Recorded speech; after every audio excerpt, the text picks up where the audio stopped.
How's everyone doing? We'll get started in a couple of minutes for those of you who joined early.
Welcome again, everyone. We're going to give everyone a few minutes. For many of us academics, it's finals week, or we survived finals week, and now we're deep, deep into grading. Or if you're the lucky few who've achieved both of those things, you're probably in recovery mode. So we're going to give everyone just another minute or two to join.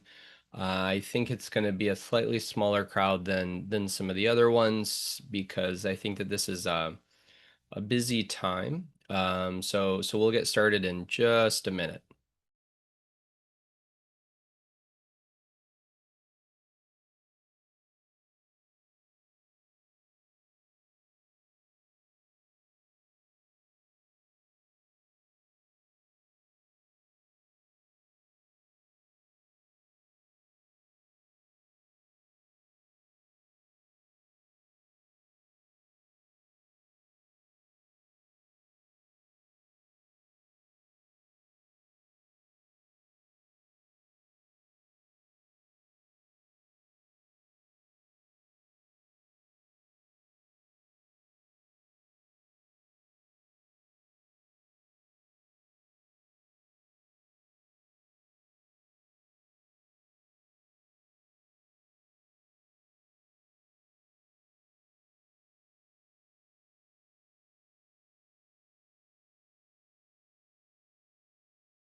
All right. So just giving everyone a couple of minutes, but we can get started.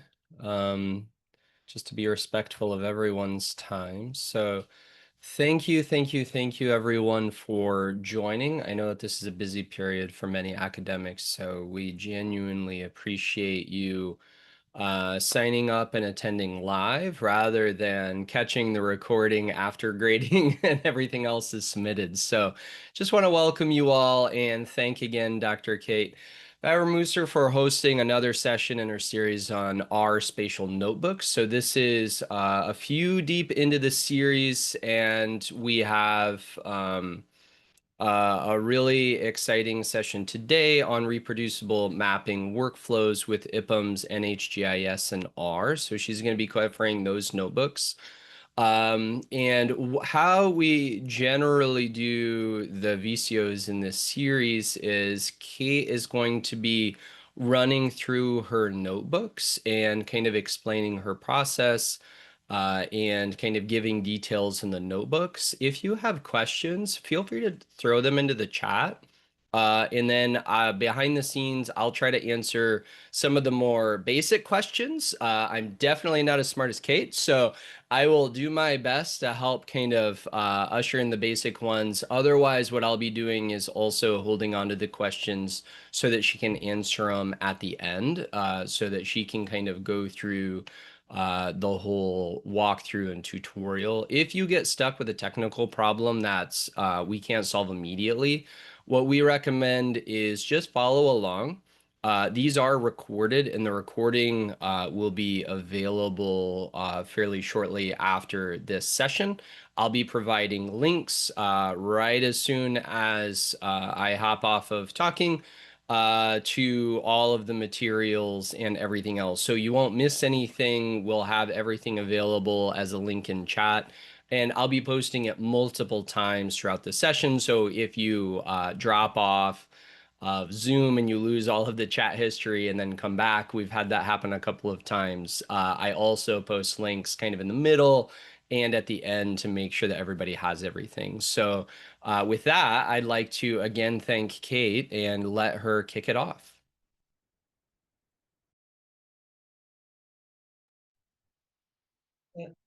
Hi, everyone, and thank you so much to Eric for being here and support, and for Anand, I see is in the audience. Thank you. And of course to the iGuide team as well for all their support. So as Eric mentioned, today I'm going to be going over a couple of the notebooks from my series that deal with uh, mapping data in R, and specifically today we're going to be using some of the NHGIS data from IPUMS. Hopefully I have the right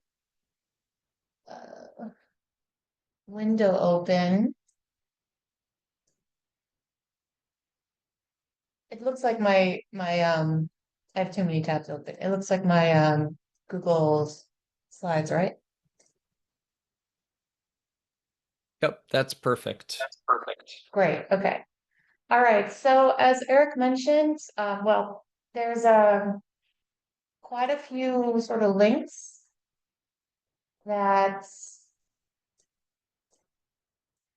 let me get my link tree up here. There's quite a few links that are associated with today's VCO.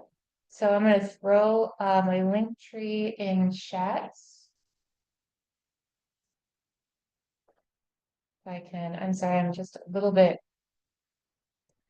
overwhelmed trying to find the right buttons today. Where's chat? I'll add the links. I'm getting them up. Okay, I do have my link tree, so that should be easier.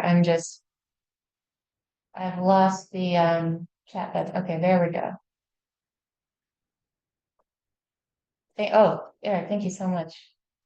Yeah, so Eric has put up some of the info on my R Spatial Notebook series, as well as the iGuide platform and the VCO series.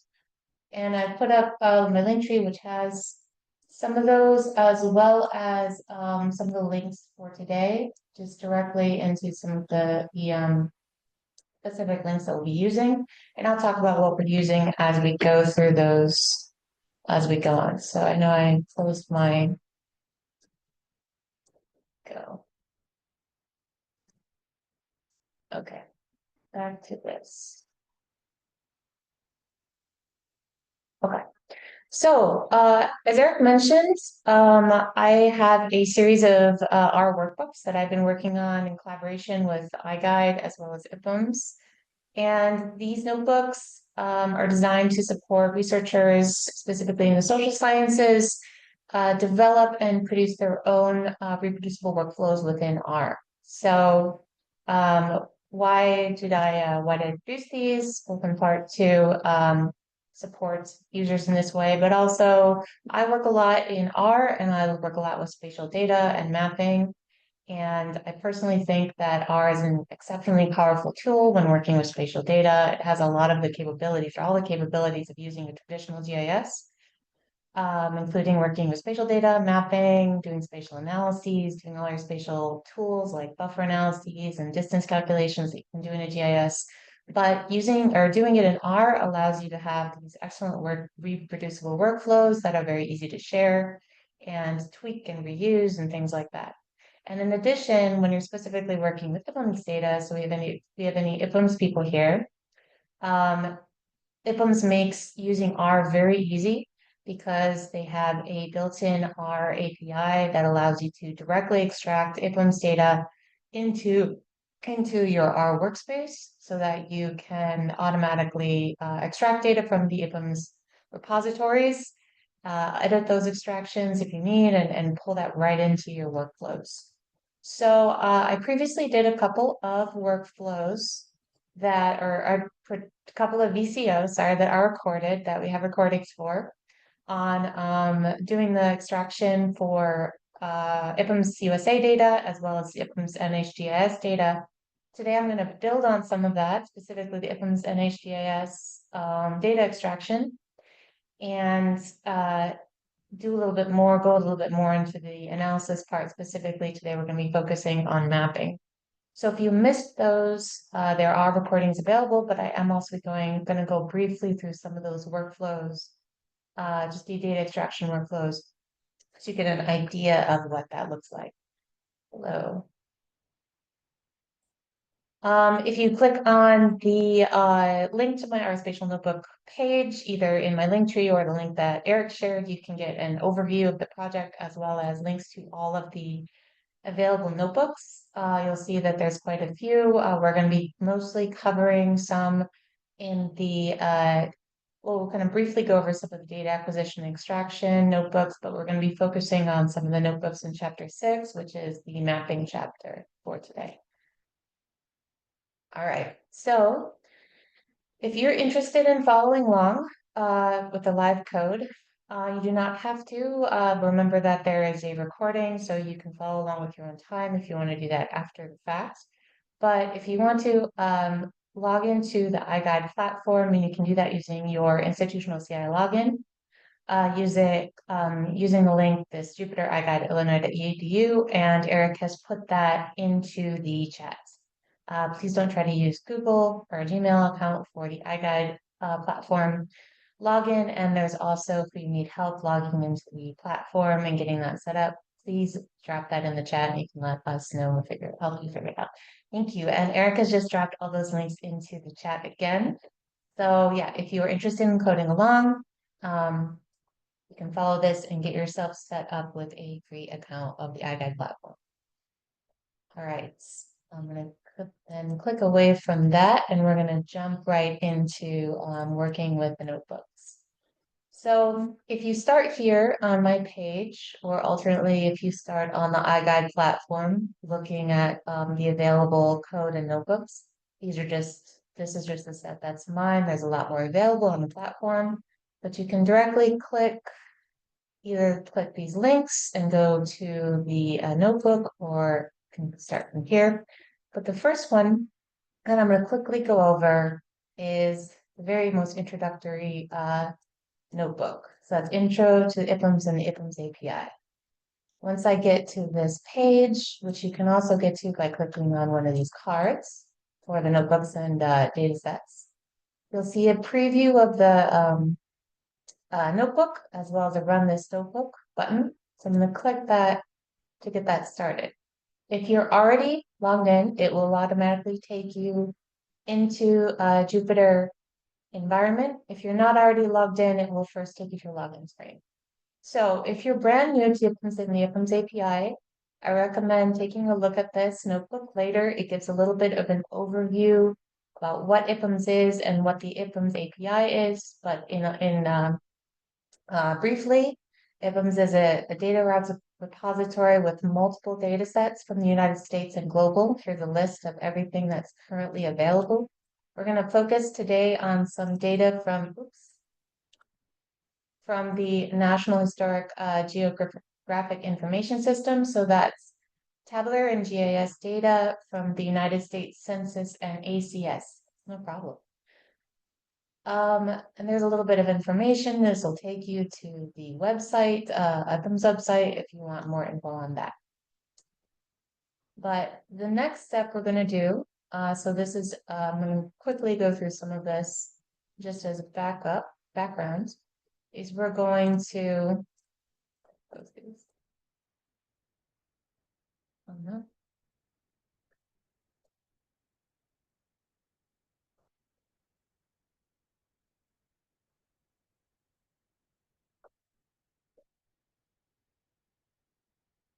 The next notebook we're going to check out, and we're going to just, I'm going to quickly kind of breeze through this just to give you an idea of what it is, but we're not going to work through it right now. We're going to jump into mapping, and I'm going to use a data set I've already created.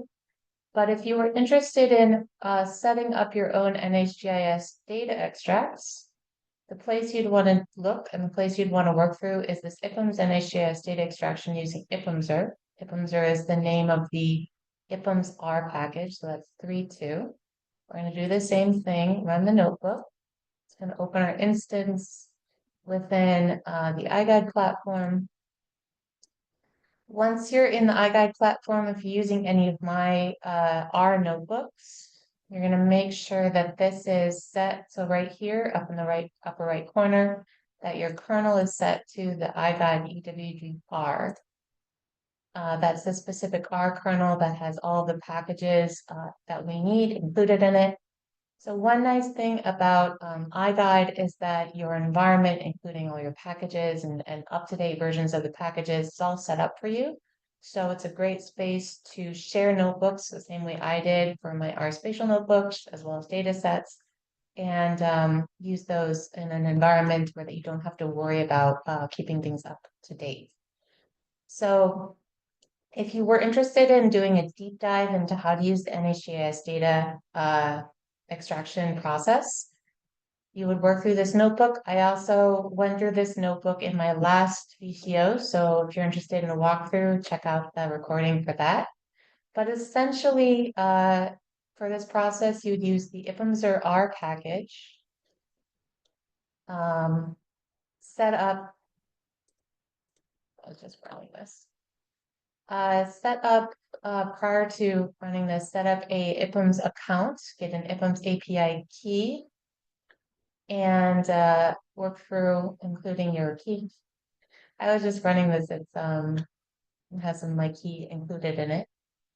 And then review the available data that is available from IPUMS for your particular data set, which is NHGIS.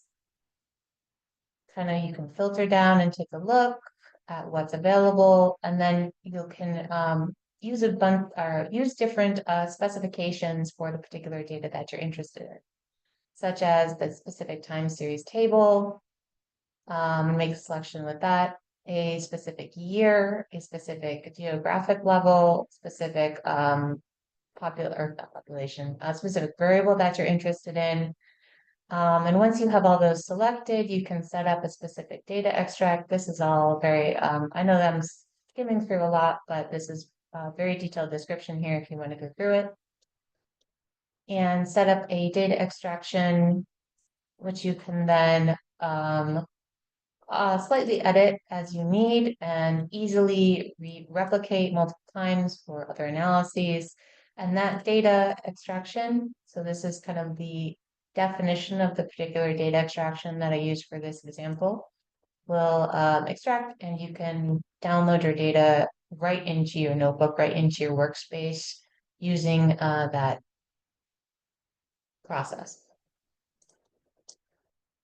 All right, but today what I'm going to do instead is we're going to get started with a directly into a specific, I keep losing my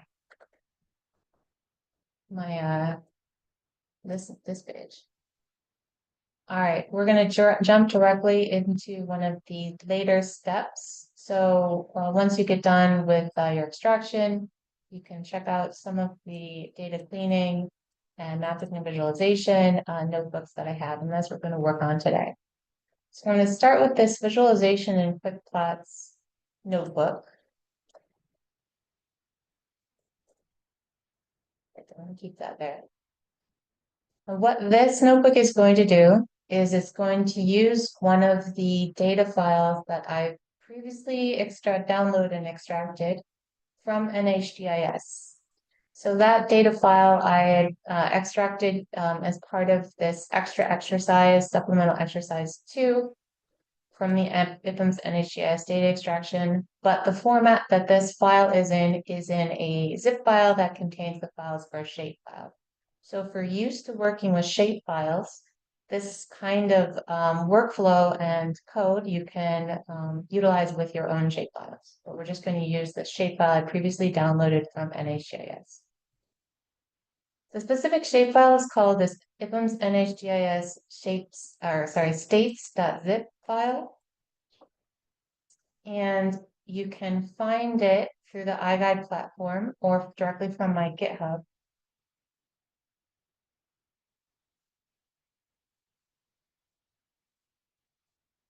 And you can use the links here, or you can use the link in my link tree for the IPUMS. It's the United States state shapefile from NHGIS. But if you click on the iGuide platform link in this notebook, it will take you to the the landing page for that particular notebook within iGuide. So just like that particular data set. So just like notebooks, within iGuide, there's these landing pages for data sets.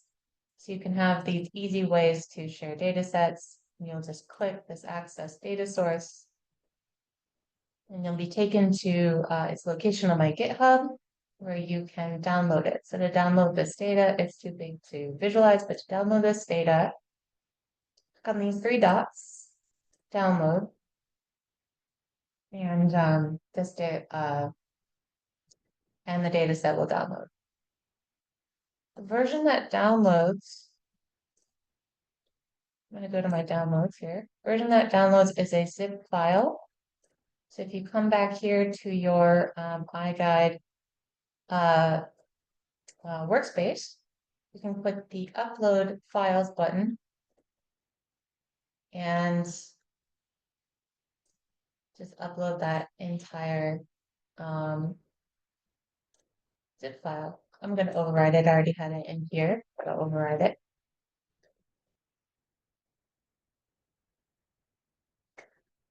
So that's uploading. That is the file that we're going to use. And that output file is just a file that includes information on the states of the United States of America. And we're going to take a look at what is in that before we start doing a little bit of mapping.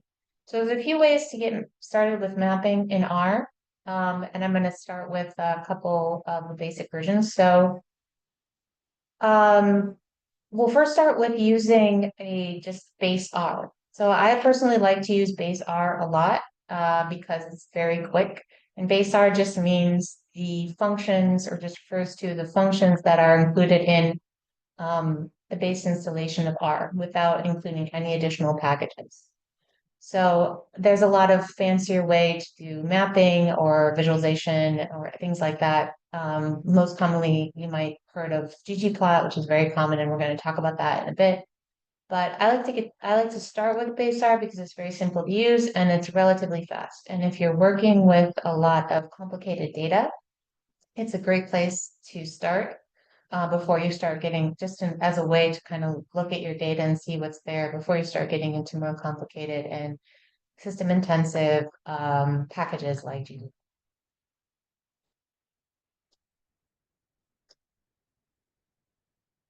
So it looks like there's a couple people maybe having trouble logging in. So if you are having trouble logging into the iGuide platform, drop a note in the chat. And I see that Eric and Anand are doing a great job at helping out with the people who are having that issue. So yeah, if you're having any issue with login or accessing the notebooks, please let us know, drop a message in chat. Okay, so if you're a little bit new to R, I'm going to go over kind of how this notebook is structured. This is just a little bit of text to get you started. If you are interested, you can take a look at that after the session. But the first important step before getting into anything is to make sure that the key packages that we need are installed. So for all of my R Spatial notebooks, I have this section at the beginning that gives you an overview of the packages that I use, what those packages do, and then also specifically the functions that I use for the notebook itself, the notebook we're working on. So for this um, notebook, we're using ggplot2, which I mentioned before is a fantastic library for doing lots of really beautiful visualizations for data, including maps. So that's the place that we're going to go right after we do a little bit of preliminary work with just base R. This notebook is also going to use the Simple Features or SF package. So Simple Features is just a standardized way of looking or of encoding or managing vector data, spatial vector data. And the nice thing about when we're working in SF is it has a very clean way to visualize the attributes of your file. So when we're looking at it, and I'll show you what I mean in a second, when we're looking at it, looking at the data or looking at the attributes of our file is going to look very similar to just looking at a spreadsheet. This method of managing and visualizing spatial data replace the a bit more cumbersome SP package or spatial package. So if you're maybe used to using SP, SF is a similar way of encoding spatial data, but has a much kind of standardized and streamlined way of both managing as well as visualizing it. And then we're also going to look a little bit at this package Viridis, and that is a package that includes a few color scales for ggplot. So ggplot2 has some built-in colors or color schemes and themes, but we're just going to add a couple of extra ones with the Viridis package. All right. Oh, and another thing, if you are a typical R user, you may be used to using code within RStudio or within our standard GUI.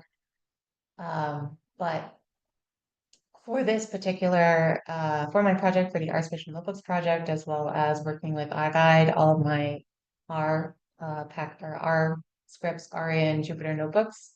All of the R code works exactly the same. The difference is just the layouts. So the R notebooks allowed me to have these blocks of text, the markdown text, as well as be able to run in the Jupyter environment. If you're a Python user, you may be familiar with using Jupyter Python, and it works the same way, just we're using an R kernel rather than. Okay. All right, so after we've just taken a look at what we're using for this project, we're going to install our packages. So there are, or load our packages. They're already installed in the environment in our iGuide EWDR kernel. So we're going to just load them with the library commands. So we're loading ggplot, SF, and Viridis, our three packages. So those are all loaded up quickly. And then we're going to load our example spatial data. So that was that IPUMS NHGIS states file that we just upload. And we're going to first work with the zip file and do this unzip command. And then we're going to specifically read in the SHP file from the zip file. If you're familiar with using shapefiles, you'll know that shapefiles are collections of a set of 4 files, or at least 4 files, one of which is the .shp file, but there's also the .proj file and .database file. So whenever we have a zip file version of a shapefile, all of those are contained together. It's important to keep them together, but in order to allow R to read the data, we do have to unzip the file, but need to make sure that all those files that are within the zip file are together. So we've unzipped the file, and then we'll read the IPUMS NHGIS states.shp file from inside the zip into this USA states object.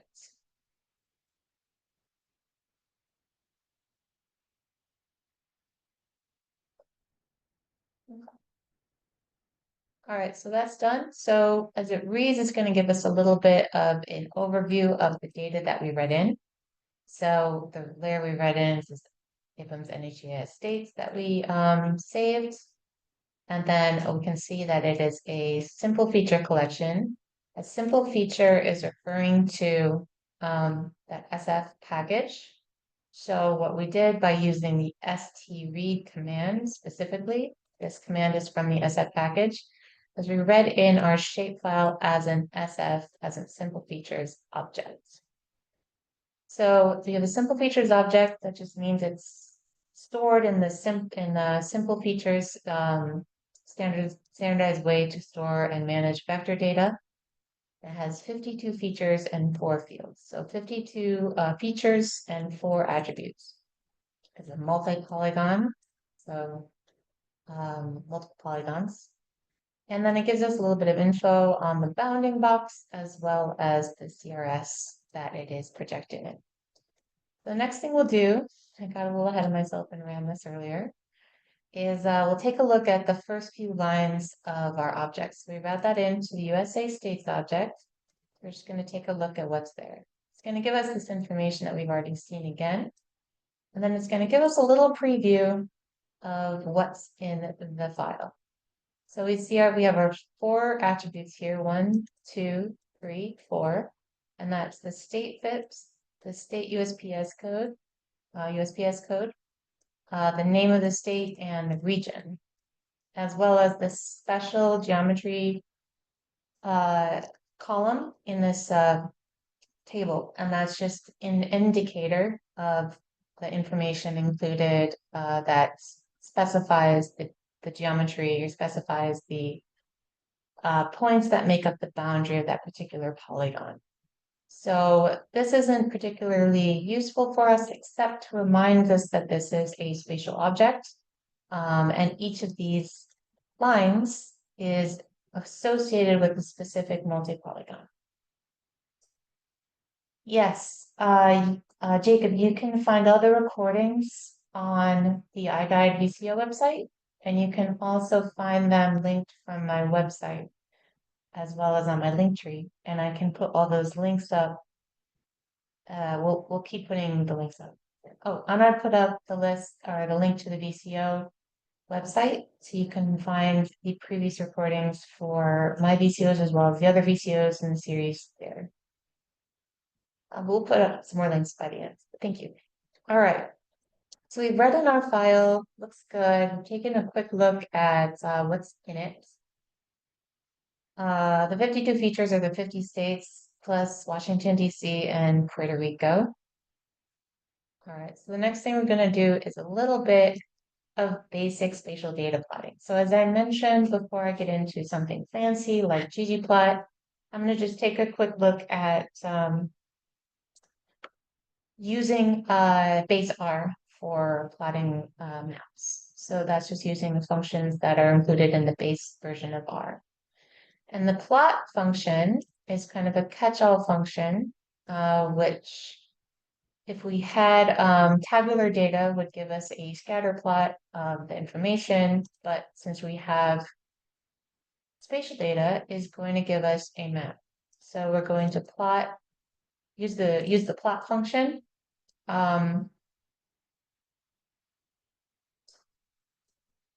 Oops, this should be a code block. I don't know what happened here. There's a little bit of an error. This particular line was set as markdown. So if you want to run it and click this drop down up here and set it as code, we're going to first plot just the geometry of the USA states file. What we're going to do is use the base R plot function Then we're going to use this stgeometry command. That is going to extract the geometry only from our object, our USA states object. And note that this is another function that has this st prefix, just like stread, that comes from the SF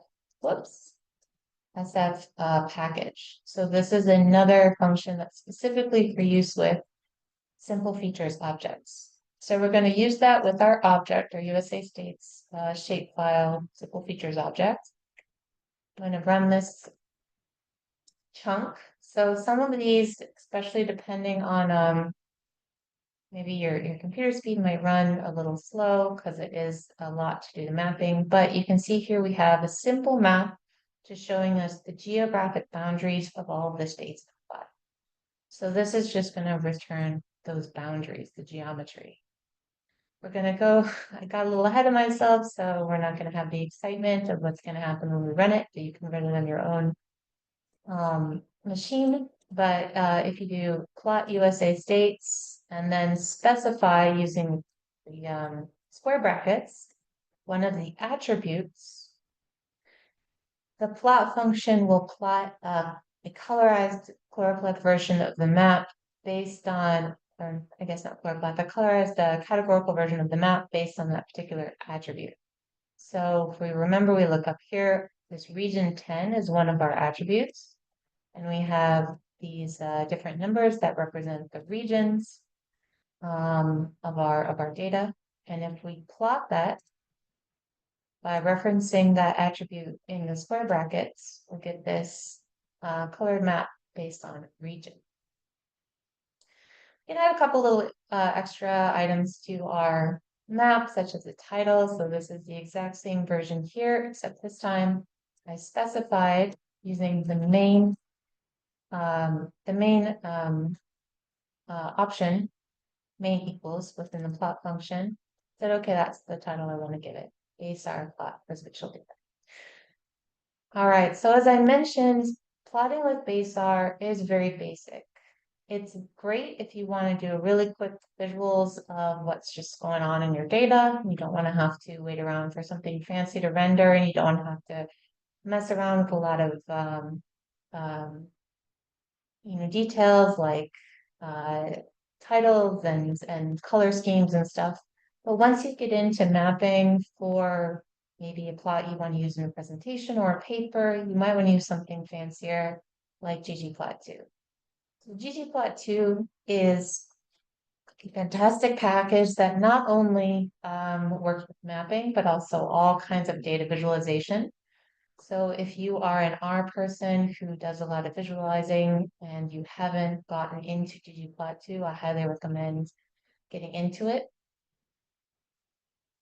And it has a pretty great, I'm going to clear all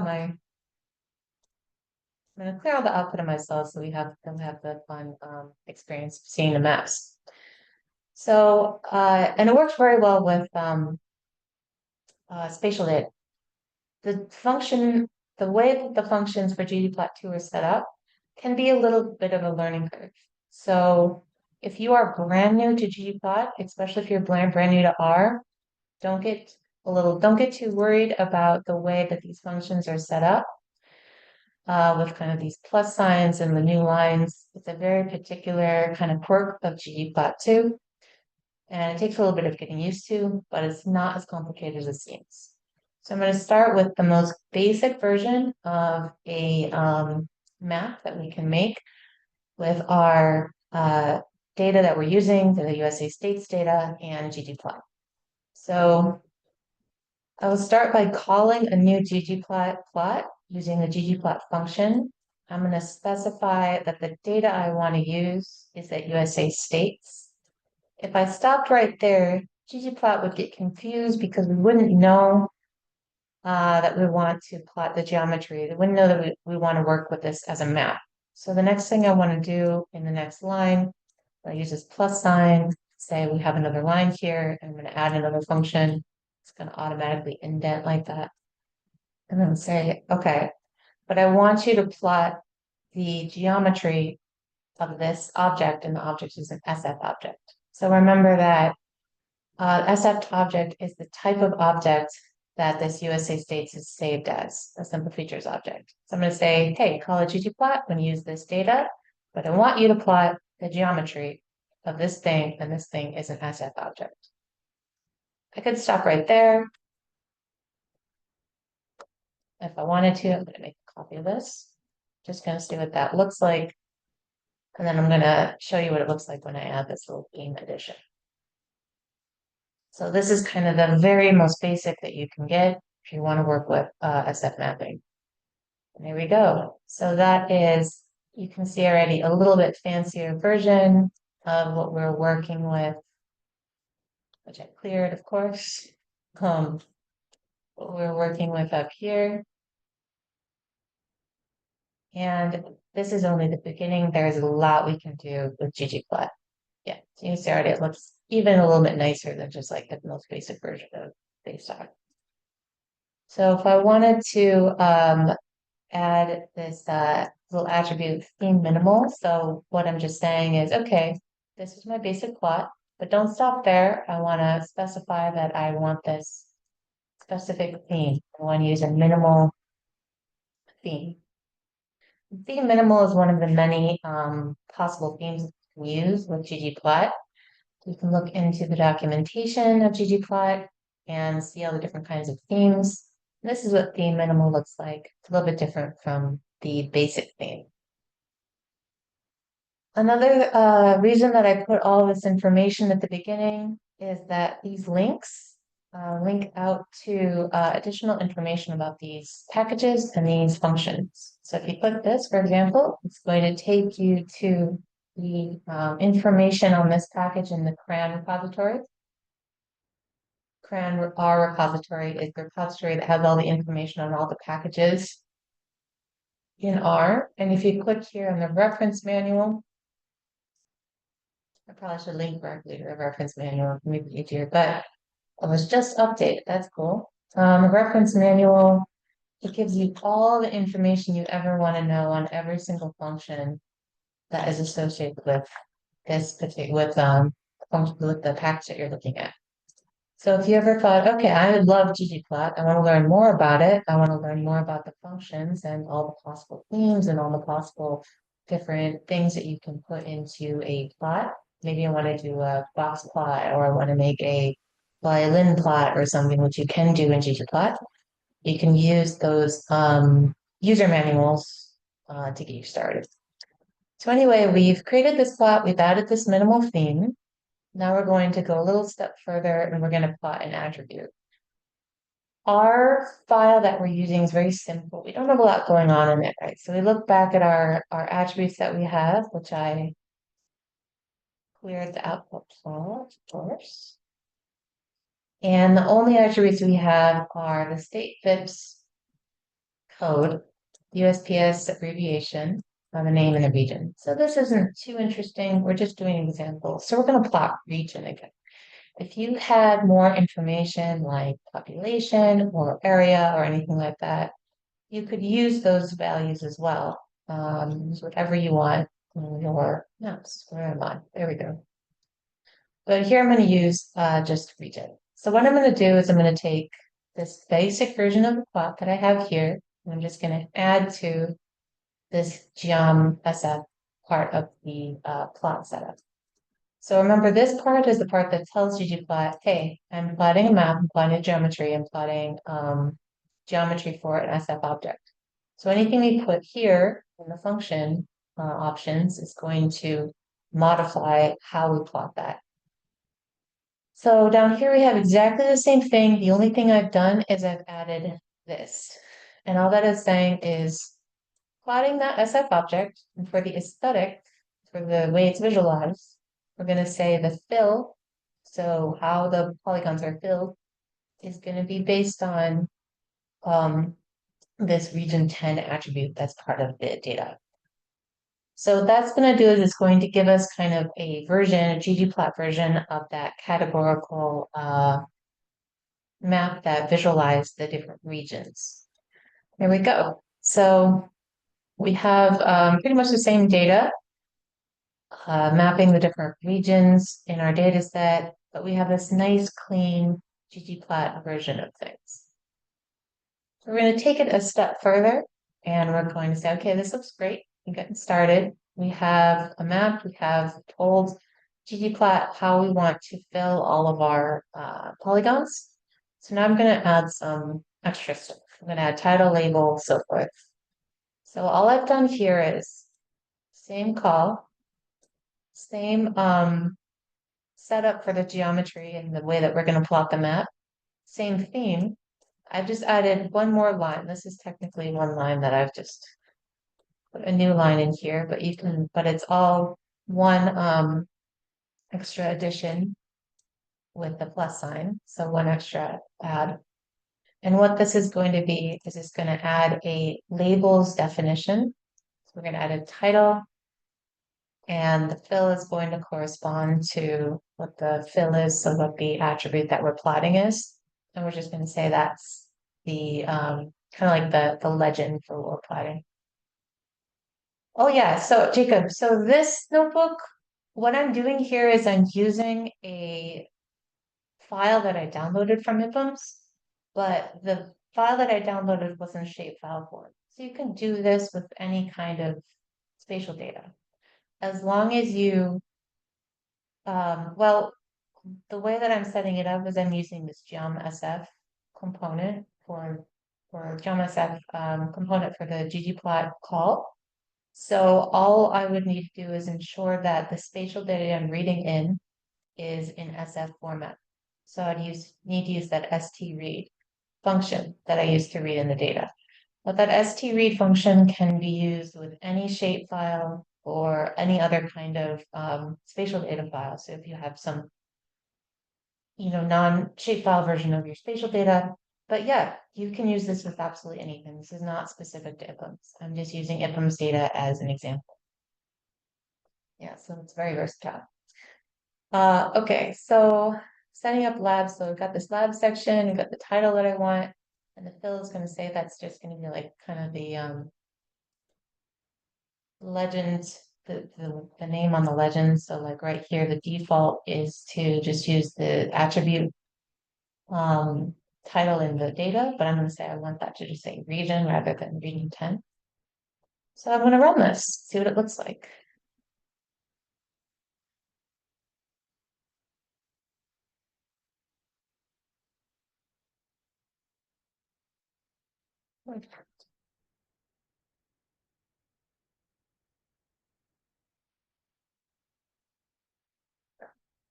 All right, so we have a updated version here. Got everything the same, except now we've also got a title. And we've changed our header for the legend from just the attribute name to just a word that we've specified, region. So I could say something like region number, and it would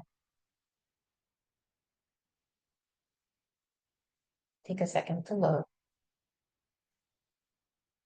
but it would change, yeah, so it would change the, the legend's title there. So there's a lot of options, and if you get into ggplot and go deep, and I'll be creating hopefully some more and more in-depth ggplot mapping stuff later, but you can get crazy with different kinds of color schemes and titles and subtitles and all kinds of things. You can change the CRS and all sorts. I have a little bit of information here about changing color palettes. I didn't go into changing color palettes with this particular example. But I have another example I can show you right after this if you'd like. So changing color palettes, this is relevant for continuous data. So if you've had a attribute like population or area, you can use different kinds of color palettes. For example, the ones used in ggplot and Viridis. Here's a couple examples, but this is not functional really with the USA states because the USA states doesn't have any continuous variables in it. It only has categorical variables like region and the, the name of things, which aren't really variables. Okay, so this is a little bit quicker than I expected, but we still have about 13 minutes. So I think Per your question, Jacob, what I'll do is take you through, which is the one that uses,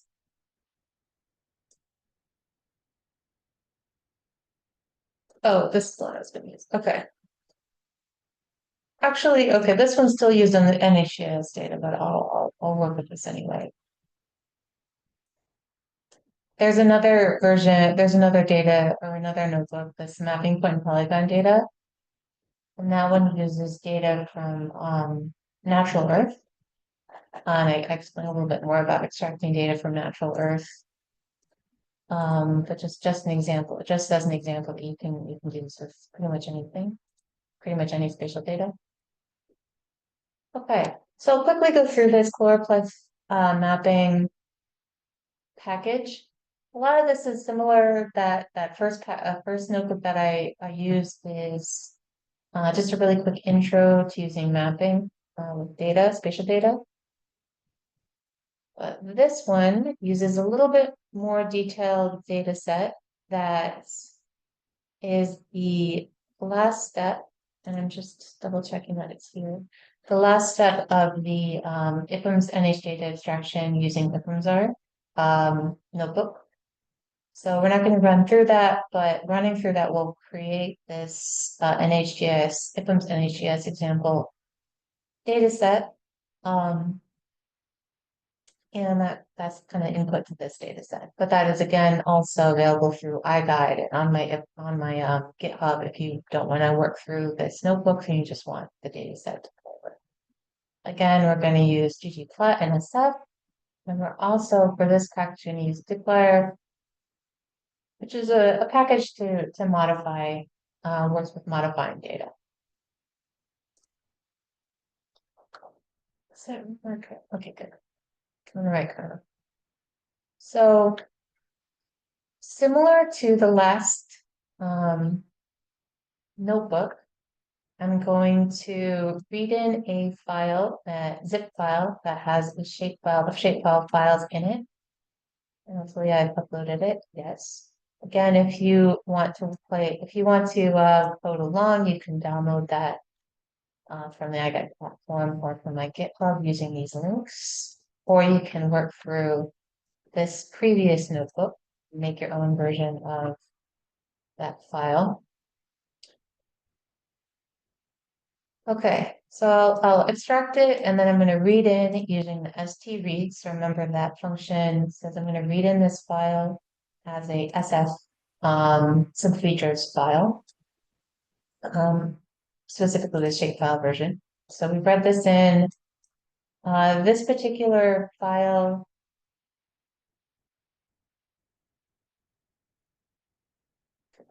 we'll see. It's includes additional continuous data and categorical data such as population that we can work with. So this is a couple extra steps. Oh my goodness. These are a couple of extra steps that I've added in here.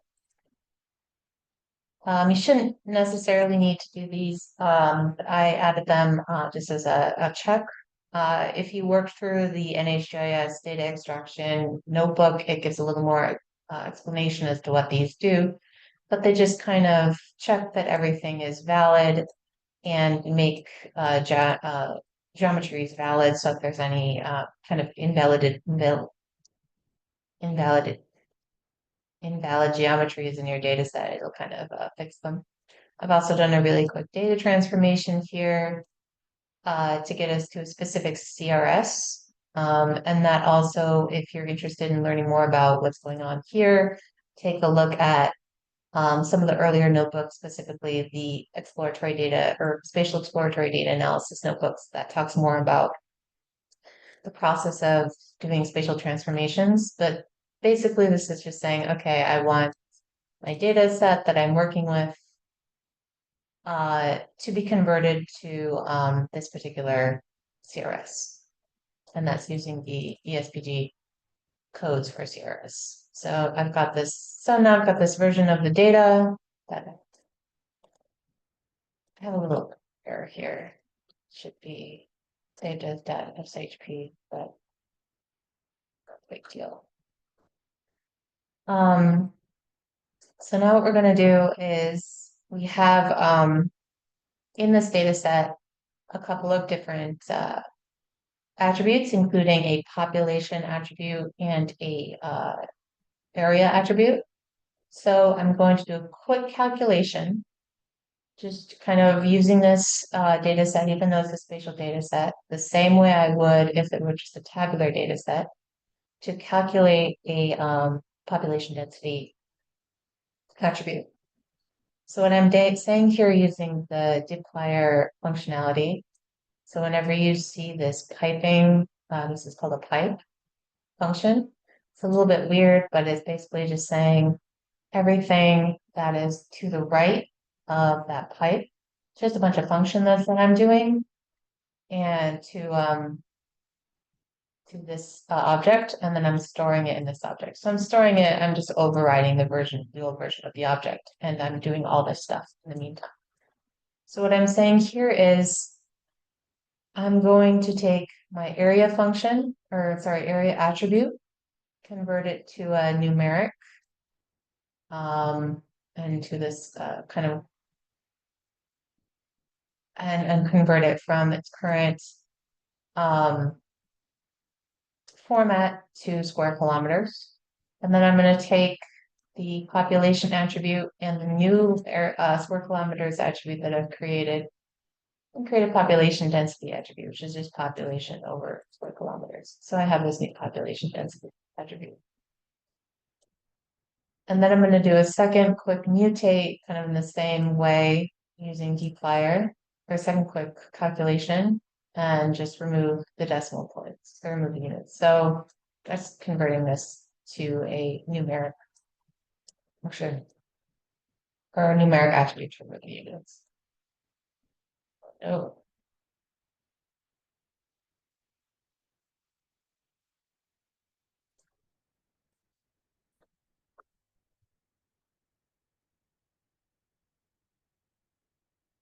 One moment. Let me just troubleshoot this.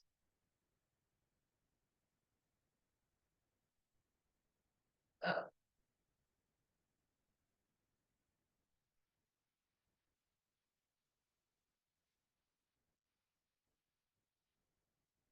Okay. So I was going to do this as an extra exercise and extra time we had, but this wasn't one that I pre-prepped. So I'm running into a little error. So I think rather than going into this, which I think we're running into an error using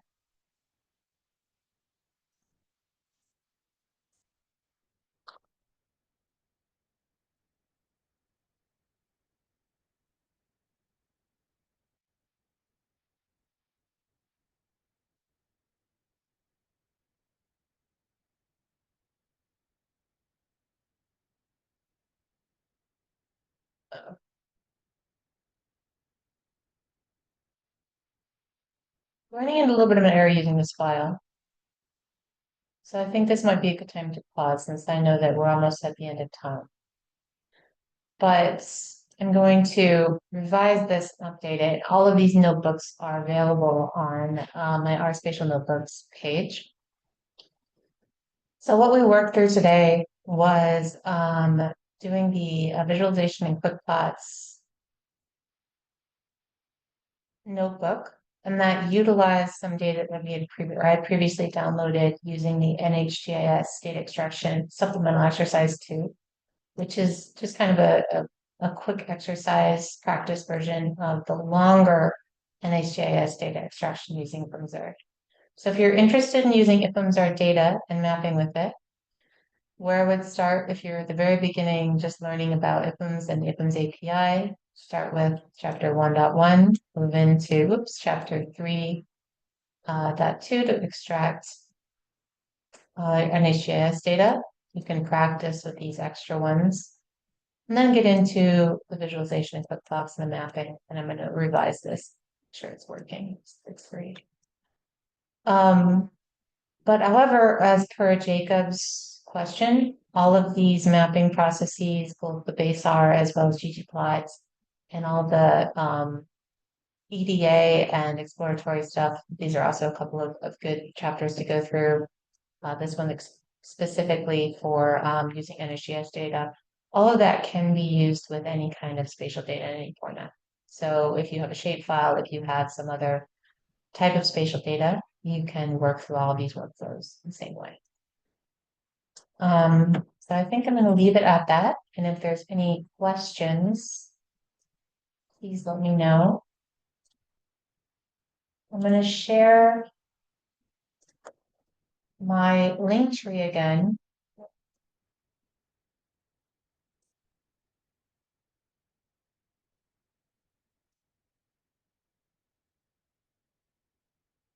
In the chat. Yeah, while Kate's doing that, since we only have a few minutes left, I just wanted to thank everyone for joining today. If there are any questions, you can feel free to drop them into the chat, or if you're brave at the end here and would like to unmute your microphone, and feel free to ask Kate some questions. I see Jacob has his hand up. Go ahead, Jacob. Yes, thank you very much, Kit. I want to find out, is the notebook something you can download and use, or we may just have to more or less copy the course into our notebook and then run? So I caught the beginning of, Oh, yeah, no, go no, ahead. go ahead. Go ahead. I was just saying, I caught the beginning of that, Jacob. You asked if there's something to download, but I'm not sure I caught the rest of that. No, so I'm talking about your notebook.